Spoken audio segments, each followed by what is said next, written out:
G'day Bomber fans, we are up to day 4 of the draft profile series. This one I'm sure, you're all probably a little bit familiar with him already. He's been on the radar for, a few years now. He's of course a part of our academy system. His name is Hussien El Achkar. You'd know about him already a little bit. If you don't, it's a good opportunity to learn about him because I am going to yap. Alrighty, so on night 2 of the 2025 AFL Draft, Hussien El Achkar had a bid placed on him by the Richmond Football Club at pick 53, and the Bombers decided to match that bid, adding Hussien to our senior list. I say senior list because, and this is interesting to note, if Richmond hadn't bidded on Hussien and he had slid through to the rookie draft, it would mean that Essendon would have pretty much one more list spot to work with.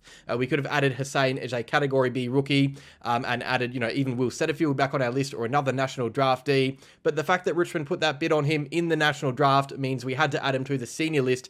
And the only list spot we currently have is a Category B spot, which is reserved for international players. And there aren't really many around that we want. So Richmond played a bit of party pooper there, putting that bid on early, meaning we have one less player on our team pretty much for 2026. But that doesn't matter. It's a nitpick because we get our man anyway. Hussien is added to the list through NGA rules. He, of course, joined the James Hird Academy at the age of 13 thanks to his Lebanese background. He's been quite outspoken about being a role model for the, Muslim people and athletes and communities. He joined the academy alongside good friend Adam Swade. The two are inseparable best mates, and unfortunately they've been separated because Adam Swade didn't have a bid matched on him by the Bombers. He's joined Fremantle on the other side of the country. Hussien stays at Essendon. The two wanted to play for the same team. They unfortunately don't get that wish in a bit of a bittersweet moment. But the good news is, yes, that connection's kind of broken up a bit in terms of what there is at the hangar right now. But Huss, I talk about connections a lot and players integrating into teams easier through these connections. Hussien El Achkar of the 5 draftees will probably have the easiest time, finding his feet at the hangar because he's actually been there quite a lot through the years. He's been a member of the academy for 5 years now. He's played VFL footy with Essendon. He's trained with Essendon. He's also good mates with Isaac Kako, who was there on his draft night, celebrating with him as he was selected. He's played footy alongside Jaden Newen for the Calder Cannons, and he played alongside Max Condagianis this year for Vic Metro. So he's got some good connections at the Bombers already. He knows the players. He knows a lot of the staff and coaches as well. So that's incredible. And I think that's a really underrated aspect of the academy system. Obviously it needs a bit of fixing up in terms of, the fairness in the draft. But players like Hussien, who come from, a different background, different walks of life, are able to find their feet easier in an AFL setup and system because of this. And I think that's great. So this year, Hussien, I guess last year as well too, Hussien really cemented himself as a draft option for the Bombers as a small forward. He's been playing really good footy the last 2 years. He had some monster games as a bottom major for the Calder Cannons. There was one game last year, I think he was even playing in the same team as Isaac Kako in the time, where he kicked 5 goals for the Calder Cannons. And when that game came about, I think I might have talked about him on the channel, and I've talked about him, quite a bit throughout the year. In fact, of all the draftees, I've probably discussed Hussien the most because, he's been linked to the club. We know that we knew he was going to be in our draft range. But yeah, I think this year in particular, he was electric for the Calder Cannons especially. He was the co-captain of that team. He kicked 28 goals from 11 games, and when you pair that with 6 goals from 4 Vic Metro games, 3 goals on VFL debut, it shows you the type of player he is. He loves to score goals and does so regularly. So this year, from 16 games across the Talent League, Champs and VFL, he kicked 37 goals, which, it sums him up. And also keep in mind, that goal tally comes with a bit of an injury interruption. I think it was about halfway through the year. It was just before Champs, actually. He had a muscle injury, I think, and was kept on ice for a few weeks. In fact, I think the first game he returned from after that slight niggle was the VFL game when he kicked 3 goals from 4 disposals on debut for Essendon. So, yeah, that's great. And it shows you that this guy is a low disposal, high impact player. He doesn't get heaps of the footy, but he kicks lots of goals. So Huss as a player is a small forward, a very small forward. He's 171 centimetres small, which, is actually the 3rd smallest in the AFL right now. I believe only Isaiah Dudley and Nick Watson are shorter than Hussien El Achkar, which, yes, it might hold him back. I'll get to, maybe some weaknesses in his game in a second. But it's fair to say that his footy is limited closer to ground, which might be a negative and a weakness for some. but you look at what Huss does with his size, and he uses it to his advantage, and that's what you really like out of small forwards that are maybe a bit vertically challenged. It could 100% hold some back, but Huss uses that center of gravity for good, and it means that as soon as the footy hits the floor, it is advantage Huss. He is a very lively and energetic and really slippery small forward. He's very quick and he reads it really well off hands. He's an exceptional crummer, hits the footy at pace, and his smaller frame does make it harder to tackle him without either catching him high or letting him slip through fingers, because he's really crafty in the way he moves his body. His movement and pace is great. I love it, and it's really exciting to watch. He's also really crafty around the sticks, and like obviously he kicks lots of goals. As I said, 37 goals from 16 games this year. That's also with the occasional quieter game thrown in as well. So you actually... It's funny because you rarely see Huss kick just the one goal in a game. He either doesn't manage to hit the scoreboard at all, which is rare. I've seen him usually kick goals, but he usually kicks, if he kicks one goal, he kicks 2 or 3, or even as high as 6, which he managed in a game this year. This is a guy who's a threat inside 50. I think the main strength you get with Huss is that, his ground level footy is damaging, and his ability to hit the scoreboard in a positive way is just great. You want that on an AFL list. He's also very physical and tenacious with his want to win the footy when it hits the ground. I remember there was one game where the footy had hit the ground, and there was a pack on top of it. The players were on top of the footy waiting for the umpire to blow his whistle, and then Huss said, "Nah, stuff this. I'm going in, cracking in, winning the footy." He dragged it out. I think won a high free kick and then had a shot on goal from it. And it kind of shows you the player that Huss is. If the footy is on the floor, he is going to try and win it, and usually succeeds in that.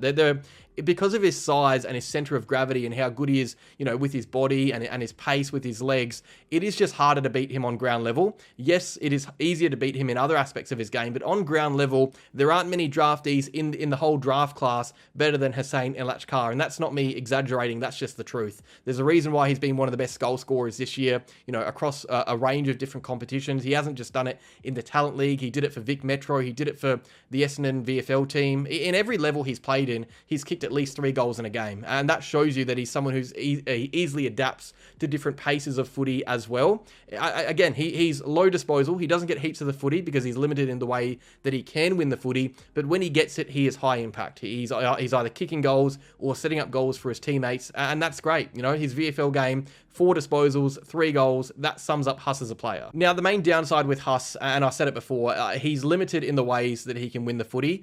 He is not only small, he's 171 centimeters, he's got a small wingspan, he isn't, a natural athlete with, real explosion vertically in his legs. He is very compact and confined to winning the footy when it's directly around him, usually below his chest on ground level. This is a guy who you wouldn't really trust to kick in the air, like in a one-on-one, even just kicking a 15-meter stab kick. You got to nail it because, he's shorter in size and less hops than those around him. It's going to be harder for Huss to mark the ball. You're kicking to less of a range when you're passing it to Hussien El Achkar. So he is limited in the ways he can win the footy, and that kind of goes, with his low disposal tag. He doesn't always win heaps of the footy. Yes, he's played a bit of midfield, but it's kind of the same as that crumbing. He's a good solid, stoppage operator because he reads the ball well off taps, and he's a good crummer. That's the extent of the ways he can win the footy, I think. When the ball is bubbling around on ground level or he's reading it at full pace from a crumb, that is when Hussien El Achkar is winning the footy. And aside from that, you don't see heaps other ways that he can win it. You look at someone like a Latrell Pickett, for example. He has a wider wingspan, more reach, bigger strides. I'm not, comparing the two and saying who's better. I'm just saying Huss is a more compact, small forward, probably more that Tom Papley build, But also, I think Huss, to be more like a Tom Papley forward, someone he could emulate a bit with his output, could probably, improve his endurance and tank a bit. I noticed that Huss ran out games or struggled to run out games a bit as the year went on. His form in the first half of the season was exceptional, and he was a bit quieter as the year went on a bit. But I mean, that's something that will change a bit in a forward setup. I also look at his pressure, his forward pressure, and again, this is a common theme for small forwards in the AFL. They usually do lack that instinctive forward pressure in their draft years, and when they have it, it's a real strength because it is quite rare. Even Isaac Kako last year His main criticism and downside as a player was the fact that he didn't buy into that, that team pressure. And you look at that, 2025 form for Isaac Kako in the AFL, and you wouldn't think that's a weakness. So I'm not too worried about the defensive side of Hussien El Achkar's game. I think he probably has to improve his endurance and his tank for that to really, be a cemented part of his game. That goes hand in hand a lot of the time. When players enter a preseason, they usually improve their endurance, which helps them improve their defensive acts and their defensive pressure. Something else that I think Huss can work on, though, is his clinicality inside 50. So this is someone who, he does kick a lot of goals, but there's been a few games where he kicks a lot of points instead. And again, it's a common issue with small forwards. Isaac Kako, I think, might have been the same in his draft year. Nick Watson, when he first came into the AFL, I think kicked like 10 points before kicking a goal, something like that. It's often, these players get these chances inside 50, and sometimes they make the most of them. A lot of the time they do, but there are times where they're just a tiny bit wayward, and that kind of, eats at their mind a little bit, especially when you're a younger age. So yeah, those are a few things I think Huss can work on, but really, the main downsides with his game are things that he can't really work on. I think for Huss, it is not about improving your weaknesses, because it's not like he's going to grow 3 meters to, have more of a range of how he can win the footy. It's about improving his strengths, and that might sound weird to say because you want players to be improving their weaknesses more. I think endurance is something he can improve, but aside from that, it's really honing in on what makes him a better player, kind of like with Tom Papley. Tom Papley, there are things he can't do that other players can, but the things that Tom Papley does are exceptional. So for Huss, it's about being that elite small forward in the areas that he can control. But yeah, Hussien El Achkar at pick 53, this really is a low-risk, high-reward pick. There are less expectations for Hussien to be a star. He's taken in, very late in a draft that didn't have a lot of selections. I think he was one of the last picks taken in the actual AFL draft overall. So there are really, the expectations for Huss to be a star aren't there. That's the case with lots of late picks in the draft. But I think these are the selections that if you nail them, it's a massive bonus for building a club up from the bottom, and that's what the Bombers are doing right now. Obviously, we want to nail those early selections, and we hope we have, but if we can also nail this, a year after getting Zach Johnson at pick 70, Archie Roberts at pick 50-something as well, if we can nail Hussien El Achkar at pick 53, that would be an exceptional outcome, and it would really help the club, because this is a position that we need. Like, Huss isn't just an NGA player that we've added to our list, for the sake of it, because he's available. This is a position that we've been trying to improve quite a bit in the last few years. I think since, Fantasia and Waller left the club, we haven't had a solidified small forward system that works. I think Isaac Kako is a stable player, and he's going to provide us some stability going forward as an option inside 50. But aside from him, what do we have? I'm not going to name names and, down any other players on the Essendon list, but our small forward stocks are no good right now. And if we can nail this selection and really nail the development with Hussien El Achkar and help him improve those areas of his game that, he really should be improving quite a bit, I think it'd be great, because this would, really take some pressure off Rosa and the crew to make those, tougher list management decisions going forward. And if we can improve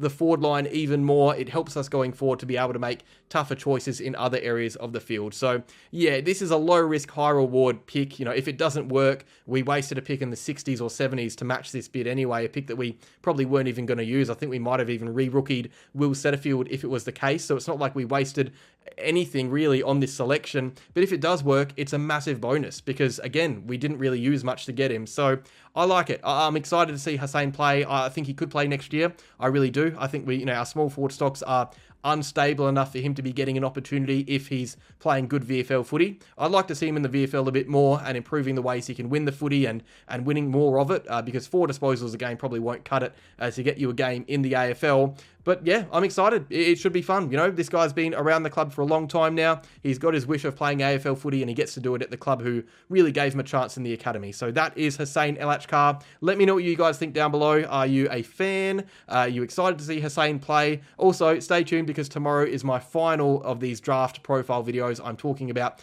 Sullivan Roby tomorrow, so get excited for that. But that is all on Huss. Cheers for watching. Like if you enjoyed, subscribe if you're new to the channel, and as always, go Bombers.